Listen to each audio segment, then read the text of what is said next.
Fernando, ¿cómo estás? Muy buenas tardes. Fenomenal, un placer siempre estar contigo. Muchísimas gracias por tu tiempo, lo primero, y que siempre estás ahí cuando te llamo. Y bueno, pues como te adelanté cuando te llamé, si repetíamos nuestro ciclo de confidencias, me interesa muchísimo tu opinión. La verdad es que oímos un montón de opiniones encontradas. Acabo de tener ahora una charla con un amigo del sector y una de las cosas que decía era, no lo he visto nunca mejor en mi vida, ¿no? Eh, Cuéntanos, la primera, ¿cómo ves tú ahora mismo el sector desde todos los puntos de vista? Bueno, en principio, hablando un poco de lo general, ¿no? De la visión macro, ¿no? Y la visión macro es, la vivienda es un problema que tiene solución, eso es lo que estamos defendiendo como SOES desde Asprima, y la vivienda se colocó en el centro de la campaña electoral y es una realidad, ¿no? Que la vivienda es un problema para los jóvenes, es un problema para la gente que se muda de ciudad. Y la vivienda tiene solución, la ha tenido. Los promotores hemos construido todos millones de viviendas en España siempre que ha hecho falta, ¿no?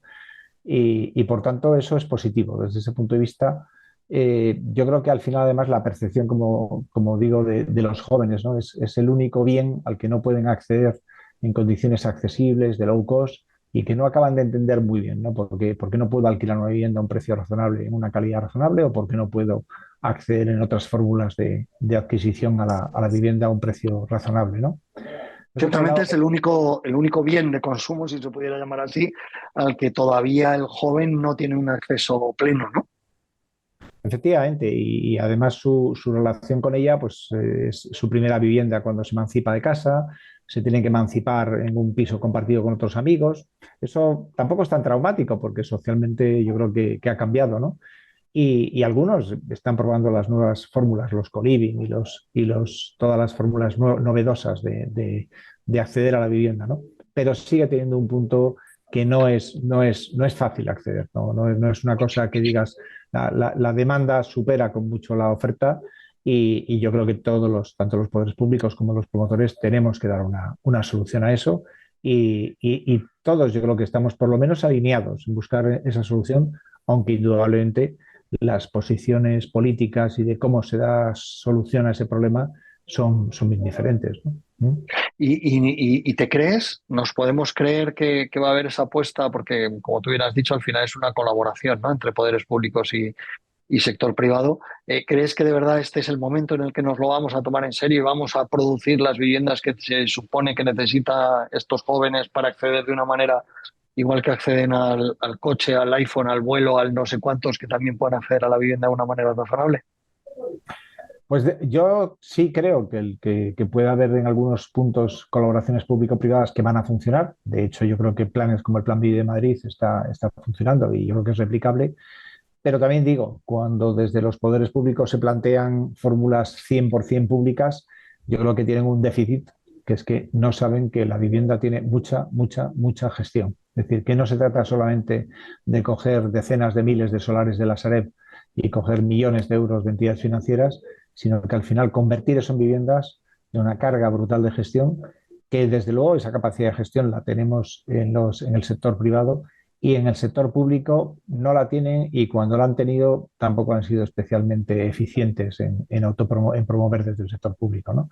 Entonces, los que entiendan realmente la carga de gestión que lleva no solamente diseñar una vivienda, proyectar una promoción, sino llevarla a buen fin y entregarla, pues los que sepan cómo se gestiona eso lo llegarán a buen término y los que se planteen que simplemente yo, como soy el sector público, puedo hacer todos los cientos de miles de vivienda que decida en un despacho, pues yo creo que fracasarán. Yo creo que esos grandes números de cientos de miles simplemente diseñados con paquetes de suelo megalománicos, pues no van a llegar a buen término, ¿no?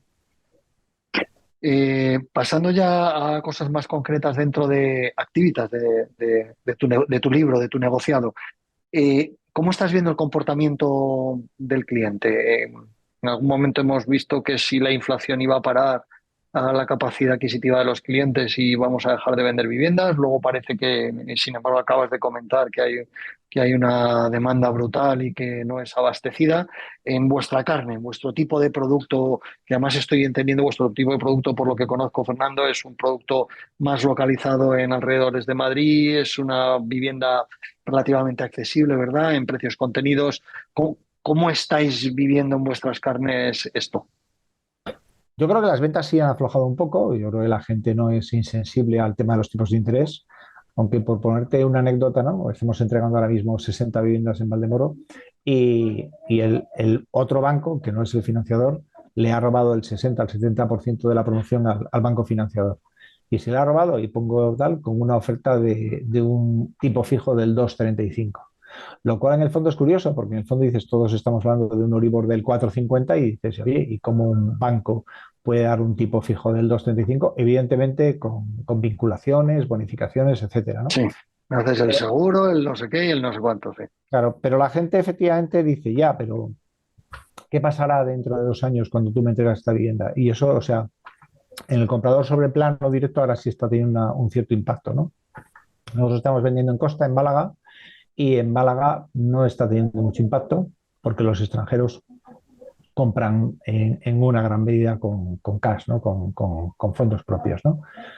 Yo creo que en el conjunto del sector el tipo de interés tiene una influencia más o menos directa, pero incluso más que el tipo de interés es la incertidumbre acerca del tipo de interés. O sea, no debemos de olvidar si la gente supiera que esos tipos van a bajar en un plazo o con una certidumbre razonable, o que incluso que se van a mantener y que puede aspirar a tener Euribor entre el 2 y el 3%, seguramente tomaría más rápidamente la decisión. Pero el mensaje macroeconómico, la gente lo que lee en la prensa no es tan claro, sabe que su renta disponible, porque la inflación ha tenido un peso directísimo en la renta disponible y los bienes de consumo, sabe que su renta disponible se ha reducido. Si la renta disponible se reduce y los tipos de interés suben, pues indudablemente su capacidad de comprar una vivienda se reduce. Y eso se nota, se nota. Has- No digo que sea una cosa impactante, pero a medio plazo se nota, claro que se nota. ¿Mm?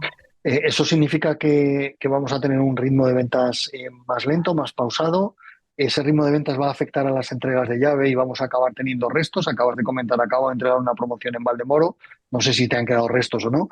Es decir, ¿podemos tasar o podemos ponerle número a esa moderación? Nosotros lo que tenemos previsto entregar en este año, que entregaremos 320 aproximadamente, no hay colas. No hay colas, pero claro, son proyectos generados hace 2 años, que venían muy vendidos, ¿no? Si me preguntas por lo que entregaremos en el 2024, te diría que es probable que sí haya colas, o sí hay algunas colas de promoción. Y de cara al 25, sí se puede producir que algún proyecto se retrase en su arranque por falta de preventas. O sea, 23 sin ningún problema en las entregas, 24 yo creo que las entregas bien, pero habrá colas, y 25 se pueden producir retrasos No, en los no arranques. estamos, no estamos consiguiendo el número de ventas mínimas para dar el ok, ¿no? Al inicio del proyecto. Eh, Fernando, cómo se machea eso con, "Oye, hay tantísimo cliente, hay tantísima demanda, sin embargo hay una oferta ínfima que nos hartamos siempre de decir que estamos produciendo menos viviendas, de muchísimas menos de las necesarias"? Eh, ¿Crees que esto es un tema temporal hasta que se solucione un poco la incógnita, ¿no? O la incertidumbre que has comentado de los tipos de interés? ¿O es algo que vamos a tener que convivir con ello los próximos años? Bueno, yo creo que de entrada el primer efecto directo que está teniendo es que, y eso está en los indicadores, se está retrasando la edad de emancipación, es decir, la gente, si al final no puede comprar y no puede alquilar, pues se queda más tiempo en casa de los padres o busca fórmulas compartidas. Eso al final acabará generando una demanda embalsada en los sitios, en las plazas en las que hay demanda real, ¿no? Y, pero yo creo que al final, o sea, que a medio plazo, sin lugar a dudas, es una situación que se tendrá que revertir.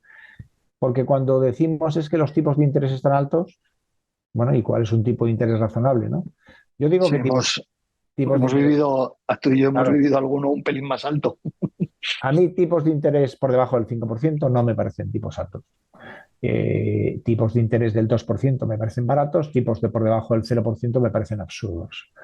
Entonces, tipos entre el 2 y el 5 me parecen razonables y, sin embargo, hay mucho dinero en el mundo, con lo cual entra un poco, sí que pone en cuestión algunos temas que es aquellas personas que compraban una vivienda como bien de inversión, si el dinero que tenían en el banco les retribuye un 3 un 4% en renta fija, indudablemente la decisión de comprar vivienda también la van a retrasar, ¿no? Gente que compraba vivienda para alquilarla porque la Claro, vivienda alquiler le daba un 4 y un 5, entonces, hombre, si la vivienda me da un 4 en alquiler y la renta fija el 3 pues o el 3,5, pues me voy a la renta fija que porque, se arriesgue de su padre, efectivamente. claro, tenemos...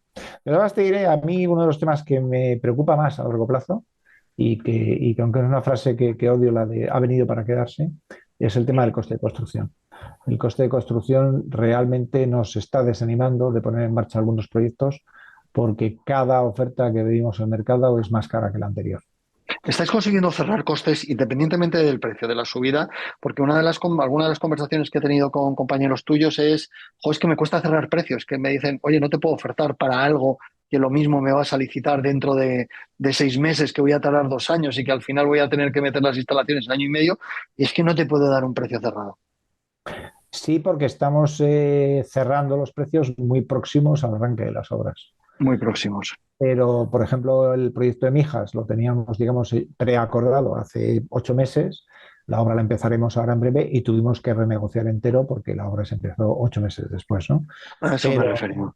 y por eso, y además es que eso es lo que nos echa un poco para atrás de tomar posiciones, digamos, más agresivas en suelo, porque francamente, aunque alguien pudiera decir que la construcción va a ajustar costes por la vía de oferta y demanda, pero la realidad es que como la mano de obra básica de la construcción, yo creo que se está restringiendo la oferta más rápidamente que la demanda, la realidad es que los constructores no quieren adquirir compromisos cuando saben que hay una inflación de mano de obra, por otra parte lógica, es decir, si hay pocos trabajadores para la construcción y además los trabajadores de la construcción han sufrido como todos la inflación del coste de la vida, pues indudablemente van a querer cobrar por su trabajo pues todo lo que sean capaces, ¿no? Por Y supuesto, yo, y además no olvidemos los fondos estos que han venido, los fondos europeos que han venido a dar 5.000 y pico millones de euros a precisamente a estos trabajadores, ¿no? La gran mayoría de este dinero va a ser derivado en trabajadores que nos los vamos a tener que rifar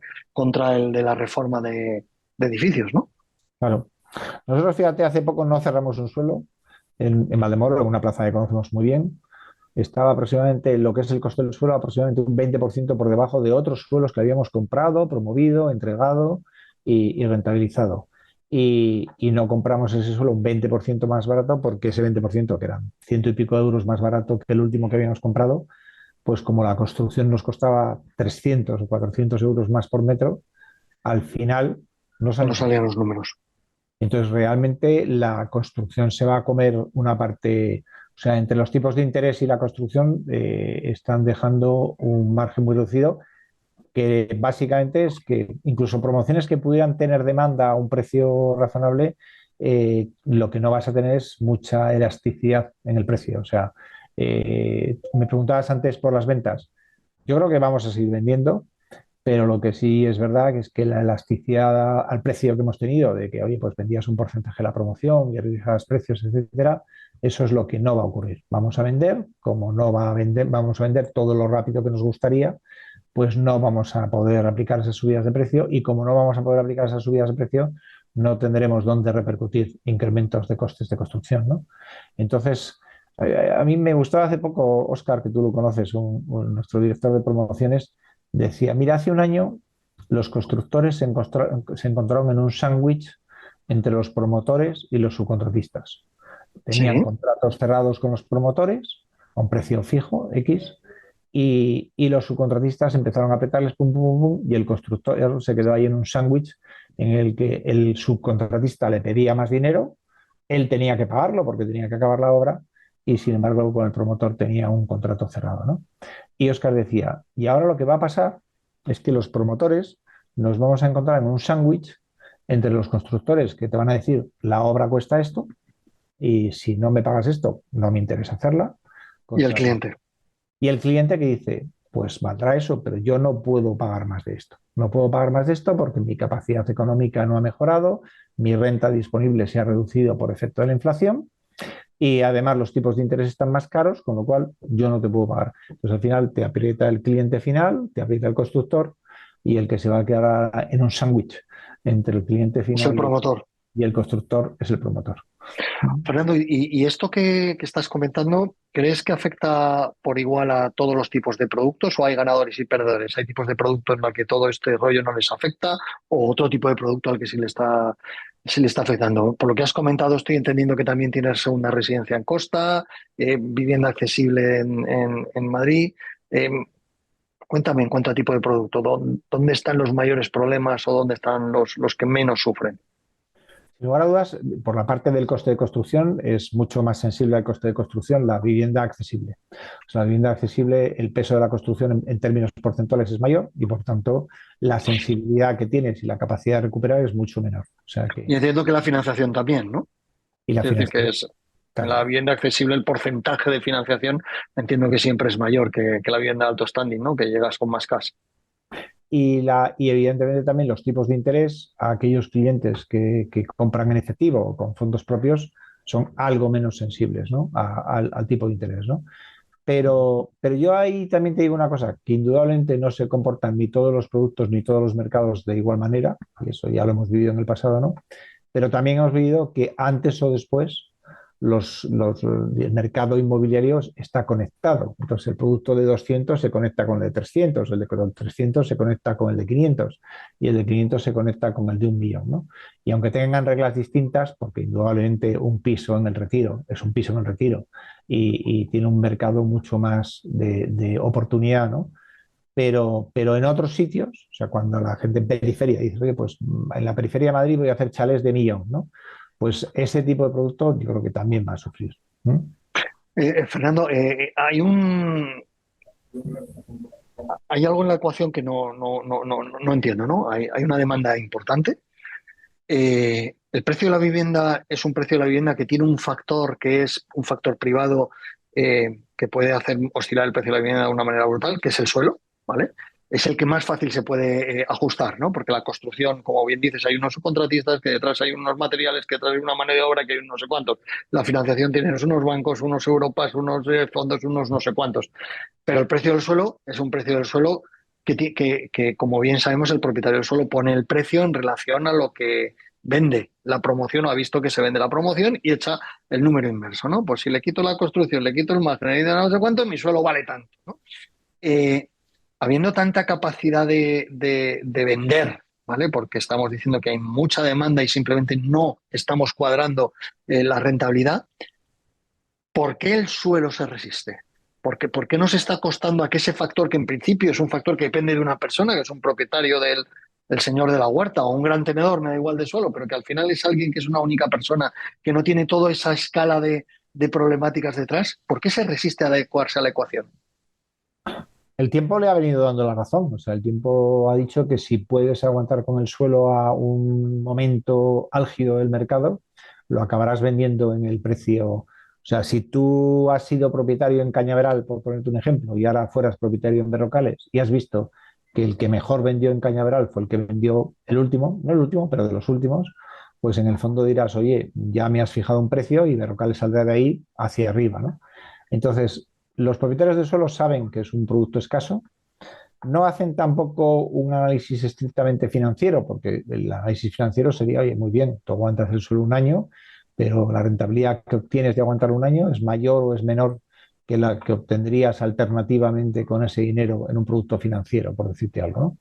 Ese análisis no lo suelen hacer muchos. La gente que tiene carteras de suelo más profesionalizadas, las grandes tenedoras de suelo, sí lo hacen y yo creo que saldrá el suelo al mercado en condiciones, pero el suelo se ajusta mucho más despacio porque hoy me pasaba un suelo en Berrocales que en mi opinión estaba caro, ¿no? Y yo les decía, en mi opinión está muy caro, pero seguramente encontréis a alguien que os lo compre, ¿no? Porque alguien... Bueno, acabamos de ver unos cierres a 1.400 euros, 1.300 euros. de repercusión en uno de estos sitios que dices, bueno, pues si es que hace 4 días nomás está transaccionando solo a 600, 800 euros. Efectivamente, y eso es, el mercado de suelo es muy irracional. En realidad racional no hay casi nada en la vida, ya sabes que el 80% de las decisiones que tomamos son emocionales, en contra de lo que la gente se cree, ¿no? Pero, pero si hay algo irracional es el mercado del suelo. Y dices, ¿y las grandes tenedoras de suelo no le han dotado de una cierta dosis de racionalidad? Pues sí, sí, algo más de racionalidad han metido, ¿no? Pero, Entonces, pero es muy irracional. nos vemos abocados entonces, Fernando, a que tenemos que bajar el volumen de producción de viviendas. Quiero decir, si hay proyectos que no salen porque no tengo el número de ventas mínimos, hay otros proyectos en los que no consigo sacar adelante por la inestabilidad de los costes de construcción porque no me salen los números. El señor del suelo, que es el que parece que más se puede manejar, no está dispuesto a manejar y a moverse y me espero, eso obligatoriamente se tendrá que transformar en que produciremos menos de las 85 de las ya no sé cuántas viviendas anuales, ¿no? Yo creo que eso se está produciendo ya, ¿eh? Y ahí lo que pasa es que para revertir eso, o sea, yo creo que hay algunas cosas, por ejemplo, una petición que hacemos los promotores es la revisión del módulo de vivienda protegida en Madrid, ¿no? Madrid es una de las 5 únicas comunidades autónomas que no han revisado el módulo de las 17 comunidades autónomas españolas. Esperamos que lo hagan en breve, pero es absurdo que Madrid siga con el mismo módulo que el año 2008, ¿no? Entonces, y en Madrid hay suelo en los sectores del sureste para 35.000 viviendas protegidas, ¿no? Entonces, Sí, esas 35.000 viviendas protegidas, mientras no se publique un nuevo módulo en el que se puedan acometer los proyectos, pues indudablemente es cartera de suelo que estará congelada hasta que ese nuevo módulo se publique, que esperamos que no tarde mucho, ¿no? Pero sí, sí, yo creo que a nivel global, la producción global de viviendas probablemente baje absurdamente, porque fíjate que es que las cifras en las que veníamos tampoco eran unas cifras muy altas, o sea, eran unas cifras que ni siquiera eran, o sea, tenía una demanda en el mercado, la oferta que tenía en el mercado era inferior a la demanda, claramente, y ahora se va a reducir todavía más la oferta, pues todavía va a haber más desajuste entre oferta y demanda, ¿no? Y dices, pues cuando hay desajuste entre oferta y demanda, si el mercado fuera más o menos perfecto, se acabaría cruzando por el ajuste del precio, ¿no? Pero como el precio está determinado en gran medida por los costes de producción, pues al final realmente en vez de producirse un ajuste de precio entre oferta y demanda, lo que se produce directamente es que se pone menos producto en el mercado, incluso pues generando. no es la mejor noticia, ¿no? Para un sector en el que el volumen de producción de viviendas no es el adecuado, que se siguen subiendo precios, que no es la mejor. El último ingrediente, en alguna conversación que hemos tenido, Fernando, me has dicho el que sabe de esto es la entidad financiera, que está monitorizando la promoción todo el día, ¿no? Y sabe perfectamente no las escrituras, que se las sabe mucha gente, notarios, registradores, etcétera, sino lo que está pasando de verdad en la promoción. ¿Qué te cuentan? ¿Qué te dicen las entidades financieras? Ahora mismo todas tienen bastante interés en dar préstamo al sector inmobiliario. En primer lugar, porque aunque todos los bancos presumen de digitalizarse, yo creo que son muy conscientes de que una parte muy importante de su cuenta de resultados viene de todo lo que está asociado al préstamo promotor. Y el volumen global de préstamo promotor ha bajado una barbaridad, algo así como 50.000 millones de euros. Y claro, eso en la cuenta de resultados cada mes Eso. tiene una sensibilidad brutal, ¿no? Porque son muchos miles de millones que dejan de entrar cada mes en concepto de intereses más todos los productos vinculados. Las entidades financieras tienen claro que quieren seguir financiando al sector promotor. Tienen claro también que no quieren financiar al sector promotor, quieren financiar a promotores. Y cuando digo a promotores dices, pero lo que querrán financiar son buenos proyectos. Eso va de suave, o sea, por supuesto que quieren buenos proyectos, pero quieren buenos proyectos gestionados por empresas profesionales. O sea, Normal. su segmentación, hace poco me lo decía un banco grande, dice, nosotros somos un banco de clientes. Si tú has sido nuestro cliente desde hace casi 20 años y has entregado todas las promociones y no nos has creado líos y las has entregado bien, a ti vamos a querer financiarte. Por supuesto que miraremos el proyecto y que el proyecto sea lógico, etcétera, ¿no? Las entidades financieras van a seguir financiando al sector inmobiliario y además yo creo que tienen un hueco clarísimo para tal, porque todavía respecto a los tipos de los fondos tienen un diferencial importante. Yo creo que son un aliado necesario y además un aliado necesario para resolver el problema de la vivienda accesible que sin lugar a dudas tiene solución, pero las entidades financieras yo no creo en absoluto que vayan a ser ningún problema en esta ecuación, evidentemente pensando en tipos, eso, por debajo del 5. O sea, si me dijeras que es que el Euribor se pone al 8, cosa que yo creo que es muy improbable, el escenario sería otro, ¿no? Pero en el escenario de tipos que estamos manejando, que seguramente sigan una gran parte del 2024 en ese orden, yo creo que tienen clarísimo que quieren seguir financiando el sector. Como resumen de la charla y, por favor, dame tu opinión, podríamos decir que el sector se está viendo afectado por estos cambios y por esta incertidumbre, tanto en el lado de la operativa de costes de construcción, impasibilidad del propietario de suelo, por el lado del cliente, la incertidumbre de la cuota disponible, ¿no? Y de a cuánto voy a llegar. Y eso está haciendo que obligatoriamente, sí o sí, se esté resistiendo en el número de nuevas operaciones, no de escrituras, sino de lo que has comentado, 23 estamos más tranquilos, lo que entreguemos en 24 a medias y lo que estemos 25 si es posible que se vea un poco más afectado, es decir, lo que son reservas y ventas en el momento de ahora. Costes de construcción, aunque no te guste decirlo, parece que están ahí y se van a quedar, ¿no? Y que no van a ir a la baja, que en financiación no va a haber problemas siempre que hayas demostrado solvencia y profesionalidad, y que el gran reto fundamentalmente está en que pasemos ese periodo de tipos de interés y volvamos a una normalidad de producción de viviendas que no parece que vaya a ser inmediata, ¿no? Por lo que estamos diciendo.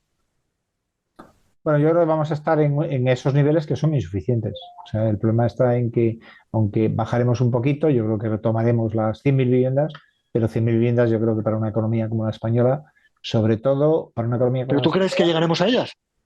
yo creo que En un volveremos. plazo... En un año y medio volveremos a las 100.000, sí. Sí, Sí, yo creo que sí. pues sí Pero que puede ser tenemos, algo temporal la situación, entonces. tenemos un reto que es que España se avejenta. Y en la medida en la que se avejenta, tenemos que traer gente que atienda a esa gente cada vez más mayor, ¿no? Y, Por eso, supuesto. y a esos inmigrantes o inmigrantes, o como los quieras llamar, hay que darles una solución de vivienda, ¿no? Entonces, ese reto, yo creo que el reto demográfico no lo podemos olvidar, aunque España Obvio. tenga poco crecimiento demográfico, pero tendremos que traer gente para atender a las personas mayores, ¿no? Pues como siempre, Fernando, bueno, mil gracias por tu tiempo, por tu transparencia y te convocaré en próximos meses para ver si el seguimiento, igual que lo hemos hecho en anteriores ocasiones, se va produciendo y que nos vayas dando tu opinión, que para mí es maravillosa. Te lo agradezco muchísimo. Un placer Gracias. estar contigo y gracias por estar aquí. Gracias a ti, es un placer. ¿Mm? Un abrazo, Fernando. Hasta Gracias. ahora.